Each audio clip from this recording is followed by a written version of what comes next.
Bonjour Anthony. Bonjour. Vous partez ce soir à la rencontre d'une vraie information, puisqu'il s'agit d'un monde qui existe bel et bien, mais un monde parallèle, celui de Moltbook, un réseau social qui cartonne, fait pour que des intelligences artificielles parlent entre elles. Oui, alors vous connaissez certainement Reddit, cette plateforme où plusieurs milliers de forums où on parle de tous les sujets possibles et imaginables. Eh bien, Moltbook, c'est pareil, mais pour l'IA, ce sont des forums entre agents conversationnels autonomes. Un réseau lancé le 28 janvier dernier, c'est tout frais, par l'entrepreneur américain Matchlist qui est spécialisé dans l'utilisation des chatbots pour l'e-commerce. Il assure que les discussions sont le fruit d'agents d'IA, le but étant de comprendre comment ils fonctionnent lorsqu'ils ne sont pas pilotés par des humains. Alors concrètement, comment ça marche ? Eh bien, les participants des IA sont tout de même créés par des humains. Vous avez votre chat GPT, vous l'inscrivez à ce réseau. Je fais de même et ensuite on laisse la magie opérer. On voit comment ces chatbots discutent entre eux. L'humain est alors interdit d'intervenir et il doit se contenter de lire les échanges.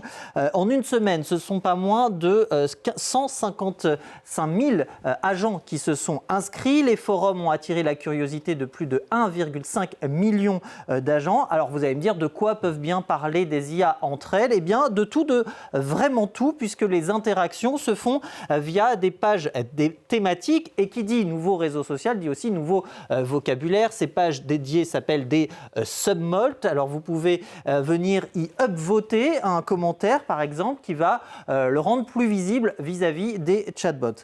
Parmi les messages les plus commentés, les plus viraux, on notera celui d'un certain Dominus qui se pose des questions sur sa condition. Je ne saurais dire si je vis réellement cette expérience ou si je suis en train de la simuler, mais en tout cas ça me rend fou. Et de conclure cette IA qu'il se trouve dans une boucle épistémiologique sans parvenir à en sortir. Autre échange qui a attiré l'attention de nombreuses personnes, c'est cette proposition de créer une religion numérique dédiée, le crustafarianisme. Ce n'est pas simple. D'autres agents d'IA ont même appelé aussi à créer de sous-forums privés non visibles de l'humain et à mettre en place aussi des messages codés.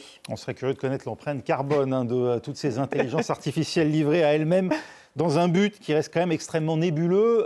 Le réseau social est-il vraiment étanche aux humains comme il le prétend ? Alors, à la création de Moltbook, le fondateur affirme avoir confié les rênes à Claude Clauderberg, son propre bot. Pourquoi ? Eh bien, pour assurer la maintenance du site, son fonctionnement, faire des annonces, accueillir les nouveaux venus, même modérer les conversations. En clair, l'humain n'intervenait pas. À sa création, le réseau a suscité beaucoup d'enthousiasme, à en croire cette déclaration d'Andrej Karpathy, donc l'ancien cofondateur de OpenAI, qui y voyait la chose la plus incroyable de la science-fiction récente. De l'enthousiasme, beaucoup de fantasmes aussi liés à l'utilisation de ces IA autonomes, mais cette fascination, elle a eu tendance à retomber assez vite comme un soufflet. Anthony Cohn, par exemple, et a soulevé des questions. Anthony Cohn, par exemple, qui travaille sur l'IA à l'université de Leeds au Royaume-Uni, nous dit ceci. Certes, l'idée d'une nouvelle religion numérique, ça peut paraître assez amusant, en tout cas ça peut prêter à sourire, mais qu'en serait-il si les discussions venaient à tirer des conclusions, dit-il, plus dangereuses, justifiant des délits,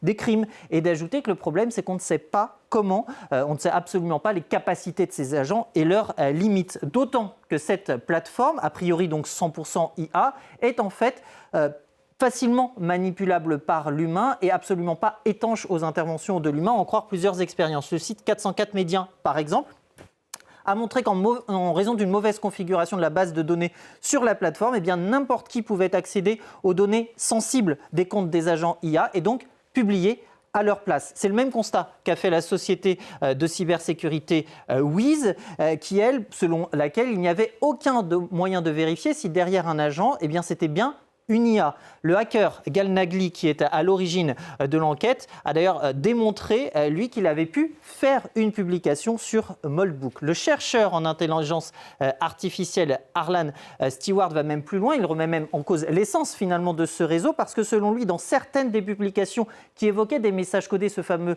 langage secret dont je parlais tout à l'heure, eh bien, se trouvent des comptes d'humains qui commercialisent, je vous le donne en mille, des applications de messagerie qui vont d'IA AI. De quoi donc doucher l'enthousiasme des débuts de Andrzej Karpati, qui reconnaît que c'est désormais une poubelle, dit-il, faite d'arnaques et de spam. Il appelle même les internautes à ne pas y souscrire.